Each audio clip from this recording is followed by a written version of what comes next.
우리 옆 사람하고 인사하겠습니다. 잘 오셨습니다. 잘 안 오신 것 같아요. 어떤 분들은 인상을 쓰면서 막 얘기하시는 분들 계시고. 교회가 참 좋죠. 교회만큼 시원한 데가 없어요.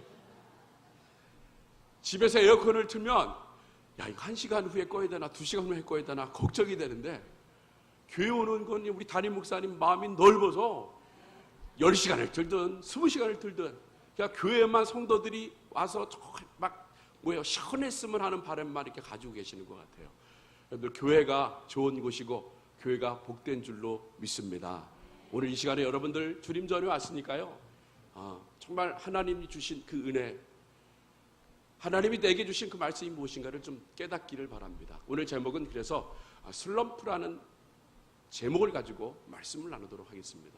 여러분 따라해 보세요. 슬럼프. 이 슬럼프는요, 국어사전을 찾아봤더니 심신의 상태 또는 작업이나 사업 따위가 일시적으로 부진한 상태를 얘기한다. 그러니까 일시적으로 부진한 상태. 이 얘기를 다시 얘기하다 보면요, 이 슬럼프를 겪는 사람은요, 활발하게 움직였던 사람을 얘기하는 거예요. 교회에 사람들이 이제 주일날 와요. 근데 참 희한하게 1시간만 드리고 가요. 일주일에 1시간만 드리고 가요. 이런 분들은요, 영적 슬럼프가 오질 않아요. 왜? 올 수가 없어요. 왜? 늘 그 상태였기 때문에. 시험이 와도 이게 시험이 오는 것인지, 어려운 일이 생겨도 이게 어려운 것인지 몰라요. 그런데 여기 금요기도에 나오신 분들은요, 특심이 있는 분이야. 특심. 오늘 전 나중에 보면 엘리야가 하나님께 따지듯이 얘기합니다.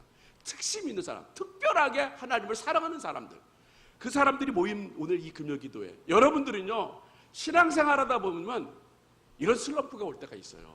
영적인 슬럼프가 올 때가 있습니다. 내가 맡겨진 사역을 열심히 하는데 하다 보니까 어느 순간에 일시적으로 침체가 와. 전에는 찬양하는 게 너무나 좋았어요. 목사님 말씀 듣는 게 너무 좋았고, 교회 오는 게 너무 좋았어. 일주일에 7번을 오든 일주일에 6번을 오든 일주일에 5번을 오든 교회 오는 게 너무나 좋았어요. 그런데 어느 순간에 내 마음속에 이거 왜 그럴까? 이거 왜 내가 여기 이렇게 힘들까? 그러면서 마음속으로 막 포기하고 싶은 마음을 갖고 있는 그것이 바로 슬럼프라는 거예요. 그래서 이 슬럼프는요, 한마디로 얘기하면 삶 속의 감기라고 얘기할 수가 있어요. 우리 어린이들이요, 감기에 걸립니다. 열이 막 올라요.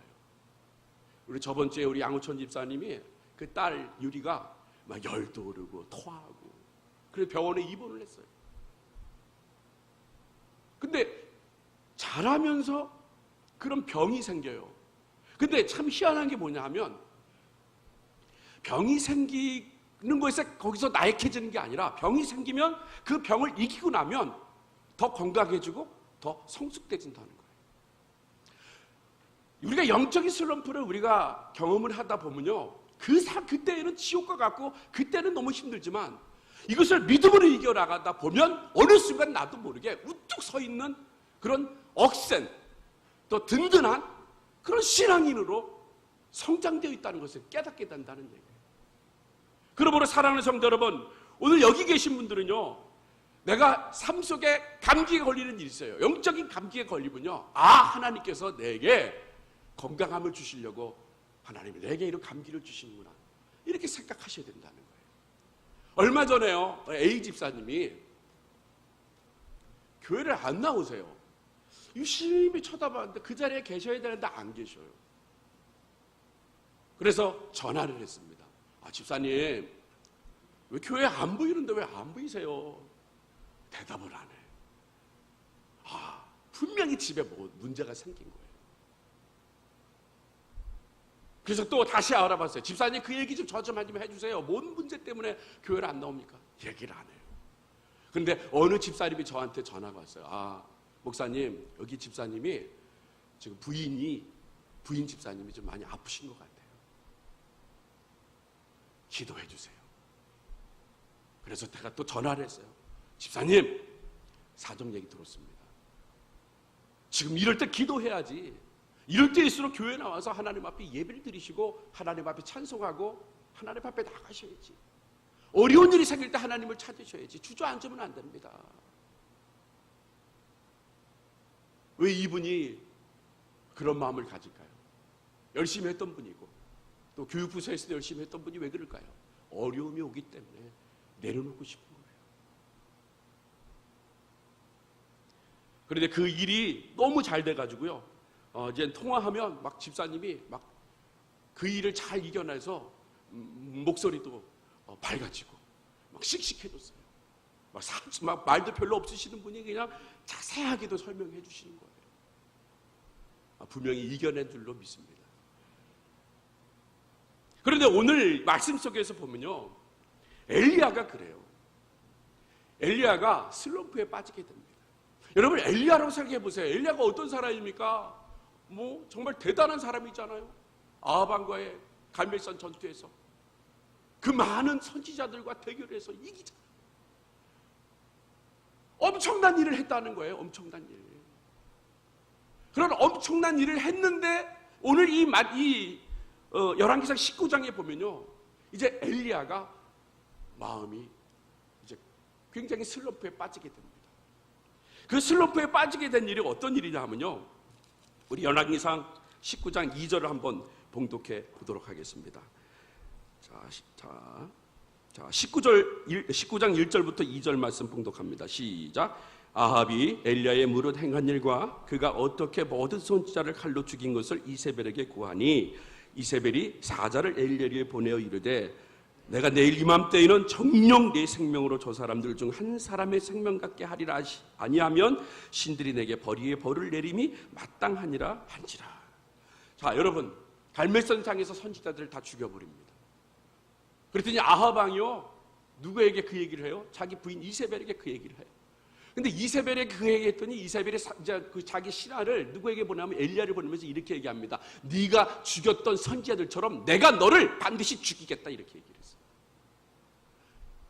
여자가 얘기한 거예요. 물론 죄송합니다. 우리 여자분을 폄하하라고 얘기한 게 아니에요. 여자가 얘기한 거예요. 그런데 그 얘기를 딱 듣고 나니까 엘리야가요, 그렇게 담대했던 사람, 수백 명의 선지자들과 대결할 때 그런 강한 믿음을 가지고 있던 그 엘리야가 그 말을 딱 듣는 순간 이 간이 이제 어떻게 돼요? 작아진 거예요. 큰일 났구나. 이제 내일이면 나는 저 이세벨에게 통해서 나를 죽을 수밖에 없구나. 그러면서 그가 이제 마음에 슬럼프가 오게 됩니다. 여러분, 우리가 여기서 보게 되면요, 이 엘리야도 슬럼프를 겪는 것처럼 우리도 슬럼프를 겪을 수 있다는 얘기예요. 엘리야도 우리가 똑같은 성정을 가지고 있는 사람이에요. 그렇기 때문에 우리도 인생을 살면서 슬럼프를 겪을 수밖에 없다는 얘기예요.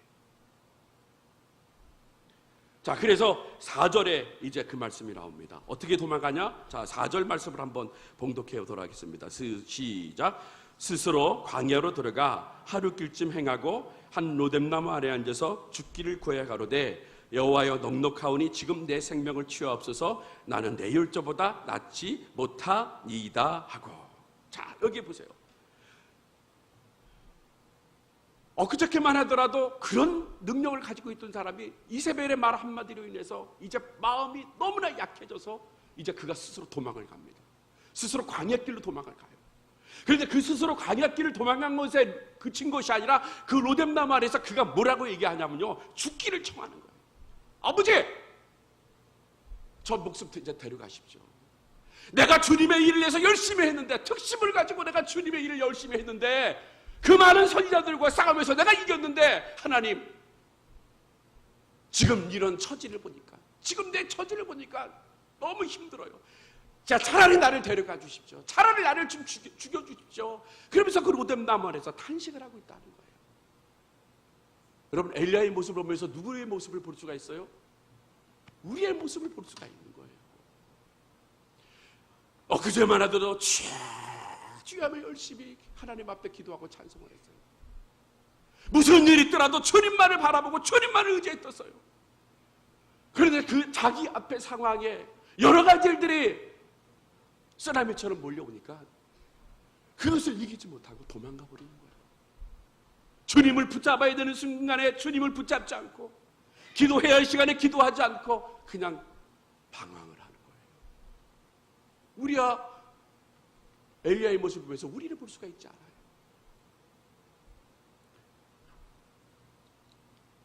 이 열왕기상 19장 4절의 이 말씀에요, NIV 선전 뉴 이터널 버전이라는 성경에 보면 이렇게 표현을 하고 있습니다. 그가 뭐라고 고백을 했냐면요, 주님, 이제 됐습니다. 더 이상 참고 싶지 않습니다. 더 이상 기다릴 필요도 없습니다. 저는 당신을 위해 일했지만 당신은 끝내 나를 도와주지 않습니다. 더 이상 견디지 못하겠습니다. 아무리 해도 소용이 없습니다. 이제 포기하겠습니다 라고 해석을 하는 거예요. 이제 못하겠어요. 그만두겠습니다. 포기하겠습니다. 주님을 위해서 내가 얼마나 열심히 했는데 끝내 주님 나를 도와주지 않는군요. 그러면서 포기를 해버리는 거예요. 우리가 슬럼프에 빠질 때 저지르는 실수가 이것인 거예요. 우리는요, 사실보다 감정에 초점을 두는 거예요. 이 팩트를 보고 가지고 나가야 되는데 감정이 더 앞서 나가는 거예요. 굉장히 조심해야 되는 거잖아요. 여러분, 우리 믿음은요, 감정이 앞서면 안 돼요. 사실에 입각한 것을 생각을 해야 돼요. 그런데 늘 감정에 앞서서 모든 것을 행하니까 막 분이 일어나고 화가 일어나는 거예요. 정확한 팩트만을 가지고 따지다 보면 이건 아무것도 아닌 건데, 그런데 이것을 바라보면서 내 감정이입이 계속적으로 진행되다 보니까 아무것도 아닌 것이 눈덩이처럼 부러져서 그것이 내게 닥쳐오고 그것이 내게 상처가 된다는 얘기예요. 그러면서 막 그 이야기 때문에 화가 나고 그 얘기 때문에 감정이 폭발하게 된다는 얘기예요. 여러분, 우리가 분명히 꼭 기억하실 것은 무엇이냐면요, 나에 대한 다른 사람의 말로 어떤 사람을 통해 전해 들을 때 그것이 사실로 확인될 때 감정 표시를 하셔야 되는 거예요. 누가 이렇게 주워 담아서 이렇게 옮긴 얘기를 듣고 그것을 가지고 화를 내지 마세요. 우리 믿는 사람들이요, 꼭 그걸로 넘어져요. 정확하게 그 사람이 얘기한 거를 확인하고 화를 내야 되는데 그렇지 않아요. 막 소문이 전해지다 보면 어떻게 돼요? 그것이 눈덩이처럼 부러지는 거예요. 알고 있는데도 불구하고 그것을 사실 자체만을 바라보고 이겨내라는데 그렇지 않고 감정이입이 돼버리는 거예요.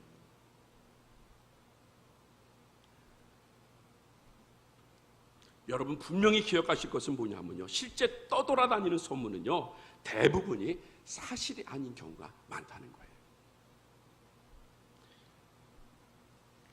저희 집사람이요, 이런 얘기를 한 적이 있어요. 신학교 다닐 때 제가 성가대 지휘를 했어요. 성가대 한 30-40명 성가대 지휘를 딱 했는데 우리 아내가 이제 성가대원이죠. 근데 지금 제 기억으로 꼭 그 어떤 그때 네가 청년이었잖아요. 어떤 학생이 성가대원도 아니면서 그 성가대 연습실에 와가지고 꼭 누구를 쳐다보는 거예요. 그래서 저 양반이 누구를 쳐다봐 계속 하고 아니면 성가대를 쓰든지. 유명한 목사님 아들이에요. 우리 대신측의 유명한 목사님 아들인데 계속 성가대 연습만 하며 와가지고 쳐다보고 시글시글 웃어요. 그러니까 저는 그냥 무심코 지나가 버렸죠. 무심코 지나가 버렸는데 나중에 우리 집사람이 그런 얘기를 하더라고요. 그 학생이 소문을 들리다 보니까 우리 지금 아내, 제 아내죠. 제 아내를 너무나 좋아했다고, 짝사랑을 했다고 그러더라고요. 제 아내를 짝사랑을 하다 보니까 그거 보고 싶어서 성가대실에 와서 쳐다보고 웃고 가는 거예요.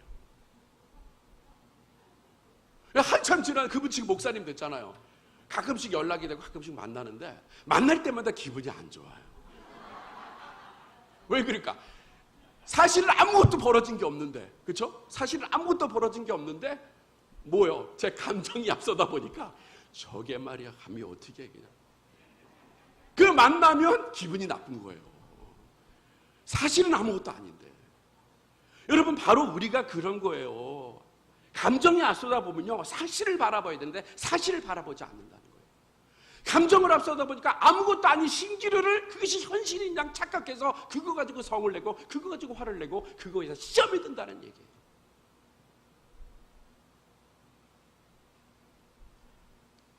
슬럼프는 누구에게나 오지만 감정으로 인해 더 오래 우리 안에 머문다는 것입니다. 여러분, 사업이 안 됩니다. 그래서 슬럼프에 빠졌습니다. 문제는 안 되는 사업의 문제가 아니라 안 된다고 자포자기한 자기 감정이 있다는 것입니다. 사랑하는 성도 여러분, 우리가 신앙생활을 하면요, 분명히 누군가에게 상처를 받습니다. 1차적인 상처를 받아요. 그러면 상처받는 건 이거 당연히 받게 돼요. 여러분, 여기서 상처 안 받은 분이 어디 계세요? 다 상처를 받으셨죠. 안 그래요? 나는 상처 안 받았습니다 하는 분 손 한번 들어보세요. 없어요. 다 상처 받았지. 근데 상처 받는 것이 저 미국 사람, 영국 사람이 상처를 줬어요? 아니에요. 누가? 목장 식구들? 같이 사역하는 사역 팀원들? 왜? 사역을 하다 보니까 이리 부딪히고 저리 부딪힐 수 있고, 목장 예배 드리다가 이리 다툴 수 있고 저리 다툴 수 있고, 또 친한 사람들끼리 또 서로 그럴 수 있어요. 안 그럴 수가 없어요. 왜? 일을 하니까. 근데 1차적인 상처를 받는데 더 큰 건 뭐냐면요, 2차적인 상처가 온다는 거예요. 근데 2차적인 상처는 뭐냐 하면, 그것은 내가 나를 생각하는 그 마음속에서 오는 상처. 그것은 뭐야? 누가 삭제 터졌어? 아유, 집사님 오늘 왜 이렇게 저에게 뭐 큰 소리를 쳤어요? 딱 그래요. 그러면 그걸 가지고 집에 가는 거야. 집에 가서 밥 먹다가도 저 사람이 나한테 왜 큰 소리를 쳤지? 그 잠잘 때도 저 사람이 나를 큰 소리를 쳤지? 근데 아무것도 아닌데, 그러면서 그것이 계속적으로 자기에게 돌을 던지기 시작을 하는 거예요. 돌을 던지기 시작하다 보니까 결국 그 상처가 더 크게 되는 거예요. 그래서 딱 교회 보니까 자기가 생각한 것이 마치 현실인 것 양 생각을 하면서 그 사람만 보면 보기 싫은 거예요. 제가 목요일 날 새벽에 설교를 했잖아요. 사울이 다윗을 보면요, 다윗은 굉장히 훌륭한 충신이고, 다윗을 바칠 때 굉장히 믿음이 있는 사람이고, 다윗을 보면요 자기 사위예요. 그런데 사람들이 자기는 천천히라고 얘기하고 다윗을 볼 때 만만이라고 얘기를 합니다. 그러니까 자기가 생각해 보니까 괘씸한 거예요. 왜? 자기보다 인기가 더 좋으니까. 그리고 혼자 막 생각을 하는 거예요. 저놈이 좀 크다 보면 나를 쳐서 나를 왕에서 몰아내고 자기가 다윗이 왕이 될 거다. 혼자 막 상상을 하기 시작을 합니다. 그러다 보니까 이제 뭐가 생겨요? 미움이 생기기 시작을 하는 거예요. 다윗 자체만을 보게 되면요, 다윗만큼 충신이 없어요. 다윗만큼 사울을 생각하는 사람이 없다는 얘기예요. 그런데 그거 자체를 바라보지 않고 자기가 막 그 감정으로 쌓았던 그 산성이 마치 현실인 것처럼, 마치 사실인 것처럼 생각하니까 다윗만 보면 싫으니까 다윗을 죽이려고 작정을 하는 거예요. 다윗을 죽이려고 작정을 하는데, 다윗을 죽이는 것까지도 괜찮은데 어떻게 해요? 그 주위에 있는 사람들, 다윗을 조금만 더 잘해주고 생각해주던 사람들도 미워서 그 사람들도 다 죽여버리는 일이 생기게 된다는 거예요. 이것이 바로 2차적인 상처에서 오는 모습이라는 얘기예요.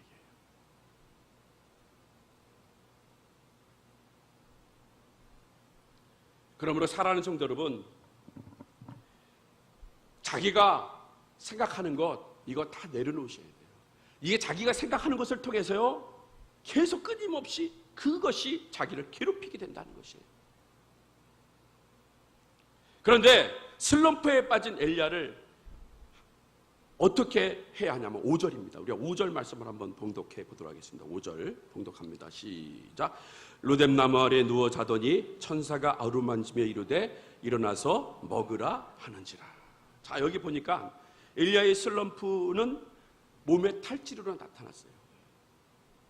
생각이 막 깊고, 그러다 보니까 막 입맛도 떨어지고 막 그래요. 그러니까 뭐예요? 육신적인 이제 탈진이 오기 시작을 했다는 거예요.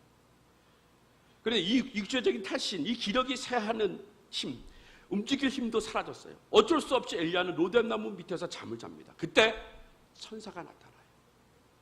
천사가 나타나서 뭐라고 얘기합니까? 일어나서 먹으라 얘기합니다. 일어나서 먹으라고. 그것도 2번이나 일어나서 먹으라고 얘기를 해요. 여러분, 여기서 우리가 또 슬럼프를 탈출할 수 있는 게 뭐냐면요, 잘 먹고 잘 자셔야 돼요. 생각 다 잊어버리시고요, 주무시기 잘 주무셔야 되고, 먹을 때 잘 먹으셔야 돼요. 하나님이 우리 몸을 창조할 때 하루 24시간 1년 360일 쉬지 않고 일만 하도록 만들지 않았다는 것이에요. 일에는 생산성이라는 것이 있습니다. 체력의 한계에 맞게 일해야지 쉬지 말고 일한다고 생산성이 높아지는 것이 아니라는 것이에요. 2차 대전 중 영국의 노동자가 주당 66시간을 일했다고 합니다. 심지어 72시간 일하는 곳도 있었답니다. 그런데 그 한 기업가가 노동시간을 주당 48시간으로 줄였어요. 그런데 놀랍게도 노동자들의 생산량이 15% 증가했다는 얘기예요. 지금 한국에 주 52시간을 근무하잖아요. 대한민국 사람만큼 일 많이 하는 사람이 없어요. 일 중독이라고 그러잖아요. 휴가 가서도 일을 하게 돼요. 저도 이번에 2박 3일 휴가를 갔어요. 휴가를 갔는데 월요일, 화요일, 수요일 날 이렇게 3일을 갔는데 월요일 날 전화 오지, 화요일 날 전화 오지, 수요일 날 전화 오지. 그러다 보니까 다 일을 또 이렇게 처분해야 돼요. 일을 다 처리해야죠. 전화 다 하고 쉬어야 되는데 쉬러 갔는데 일하는 거예요. 그러면서 꼭 그런 얘기해요. 목사님 휴가 시간인데 제가 죄송합니다. 그런데 제가 이런 문제가 생겼어요. 그러면서 얘기를 해요. 죄송한 거 알면 전화하지 마셔야지. 그런데 그렇게 쉬는데 일의 생산성이 높아진다는 거예요. 주 52시간 하잖아요. 그런데 지금은 뭐 일을 좀 이것저것 혼란이 있을 거예요. 그런데 조금 지나다 보면요 생산량이 늘 수밖에 없어요. 왜? 쉬니까. 엘리야가요 로뎀나무에서 자는 것 자체가 쉬는 거예요. 그리고 선사가 와가지고 먹으라고 하는 거예요. 먹으라고. 그래서 그걸 먹었어요. 여러분 속상하다고요? 잠 안 자고 속상하다고요? 먹지 않는 사람 안 된다는 얘기예요. 속상하면 먹으세요. 속상하면 잠도 좀 주무세요. 이것저것 생각 다 따지지 마시고 묻지도 따지도 마시고 주무시고 먹을 거 드셔야 된다는 거예요. 그래야 여러분이 이기는 거지. 여러분 다른 사람이 뭐라 그랬다고 그것 때문에 잠 못 자고 그것 때문에 못 먹으면요. 그 누구 손해예요? 여러분 손해라는 거예요.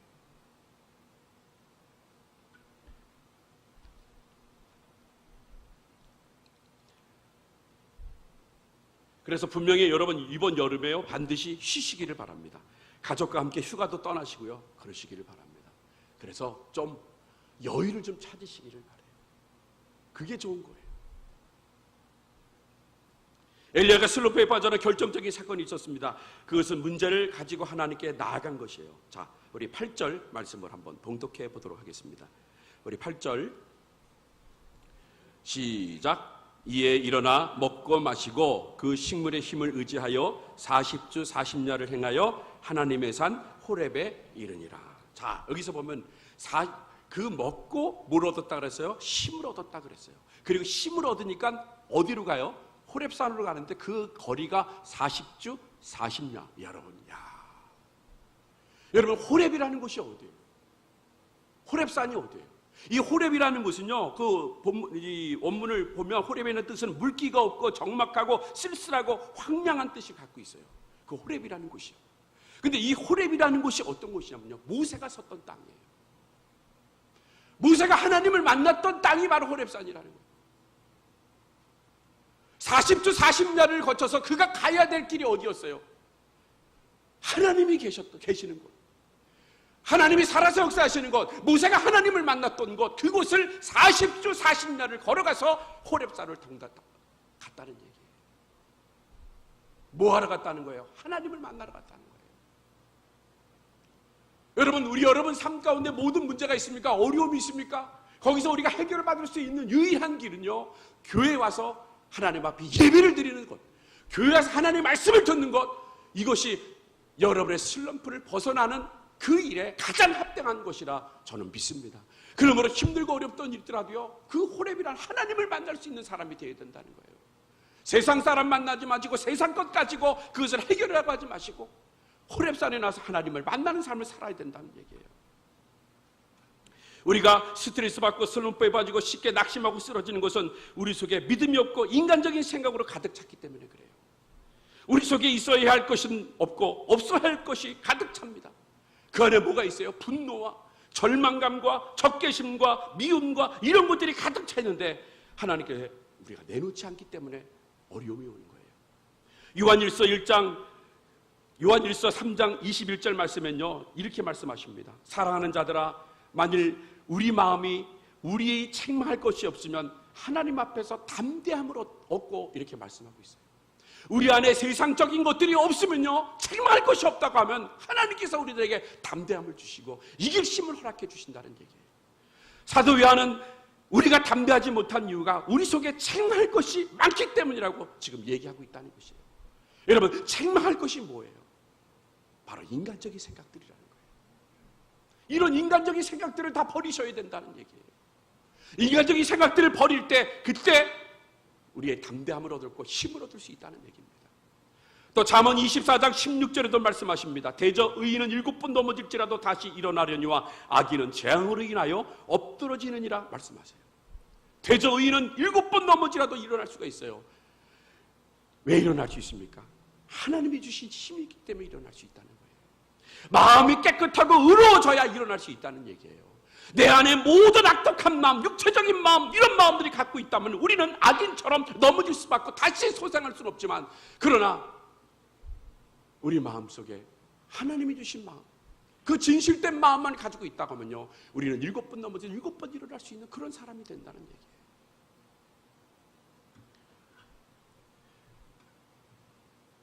(15절부터 18절) 말씀은요, 엘리야에게 하나님께서 3가지 사명에 관한 말씀이 나옵니다. 우리 열왕기상 본문 말씀은 아니지만요, 하나님께서 그에게 사명을 또 주십니다. 19장 15절 16절 말씀을 한번 봉독해 보도록 하겠습니다. 시작. 여호와께서 저에게 이르시되 너는 내 길을 돌이켜 광야로 말미암아 다메섹에 가서 이르거든 하사엘에게 기름을 부어 아람 왕이 되게 하고, 너는 또 님시 아들 에후에게 기름을 부어 이스라엘 왕이 되게 하고, 또 아벨무홀라 사바세 아들 엘리사에게 기름을 부어 너를 대신하여 선지자가 되게 하라. 자, 몇 가지를 지금 사명을 주세요. 3가지를 사명을 주시는 거예요. 자, 마음의 상처를 달래놓고 슬럼프를 딱 벗어나고 주님의 뜻대로 살려고 할 때에 하나님께서 사명을 주시는 거예요.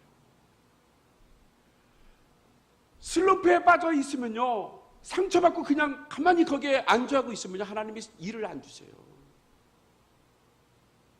아마 우리 여기 안수 집사님들도 그런 경험들 하셨잖아요.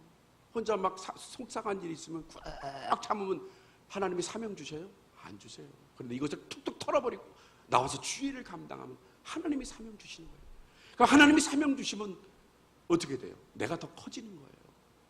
그래서 하나님이 3가지 사명을 주시는데 어떤 사람을 주셔요? 다메섹에 가서 이르다 하사엘에게 기름을 부어 어느 왕이 되게 해요? 아람 왕이 되게 한다는 거예요. 기름을 부어서 아람 왕이 되게 하고, 또 님시 아들 에후에게 기름을 부어서 에후를 누구의 이스라엘 왕이 되게 만들어 주시는 거예요. 또 엘리사에게 기름을 부어서 너를 대신해서 선지자를 만들게끔 만들어 주신다는 얘기예요. 그런 하나님이 사명을 주신다는 거예요. 하나님은 엘리야의 슬럼프가 극복하기 전에는 사명을 주지 않았습니다. 하나님은 키 큰 사람도 쓰시고 키 작은 사람도 쓰시지만 상처가 있는 사람은 쓰시지 않는다는 얘기예요. 말씀 속에 이런 말씀이에요. 하나님은 상한 갈대를 꺾지 아니하시고 꺼져가는 등불을 끄지 않으신다고 얘기를 해요. 분명히 맞는 말씀이에요. 그런데요, 여러분, 상처난 갈대를 가지고 집을 만들지는 않습니다. 굳건해질 때 하나님이 쓰신다는 얘기예요.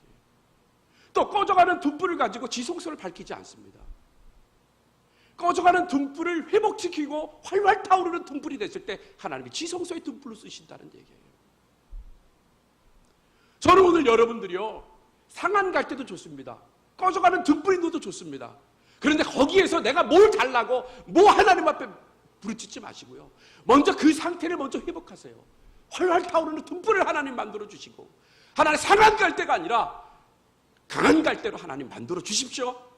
이런 마음을 가지시기를 바랍니다. 그럴 때 하나님이 쓰시는 거예요. 그럴 때 하나님이 그 사람을 드럽게 세워서 사명을 주시고 이 세상을 뒤집어 엎을 수 있는 능력을 하나님이 허락해 주신다는 얘기예요. 그 마음 가지고 우리가 나아갈 때 하나님 얼마나 기뻐하시겠어요. 그러므로 오늘 여기 계신 분들요, 꼭 기억하시기를 바랍니다. 과거에 어떠했던 우리는 떨치고 일어나야 한다는 것이에요. 슬럼프를 받고 하나님을 바라봐야 한다는 것입니다. 지금 유난히 덥잖아요. 얼마나 더워요. 이 더운 게 그냥 밖에만 나가도 막 짜증이 나요. 땀이 뻘뻘 납니다. 그런데 이럴 때일수록 우리는 어떻게 합니까? 주님을 바라보셔야 한다는 거예요. 이럴 때일수록 우리는 하나님을 더 찬송해야 되고, 이럴 때일수록 하나님이 주신 사명을 잘 감당할 때 하나님께서는 분명히 여러분들을 통하여 하나님 나라를 이루어 주신다는 사실, 하나님 나라가 온전히 세워진다는 사실, 하나님 나라가 점점 더 확장되어진다는 사실을 믿으시는, 그래서 하나님 앞에 귀하게 쓰임받을 수 있는 저와 여러분이 되시기를 주님의 이름으로 축복합니다.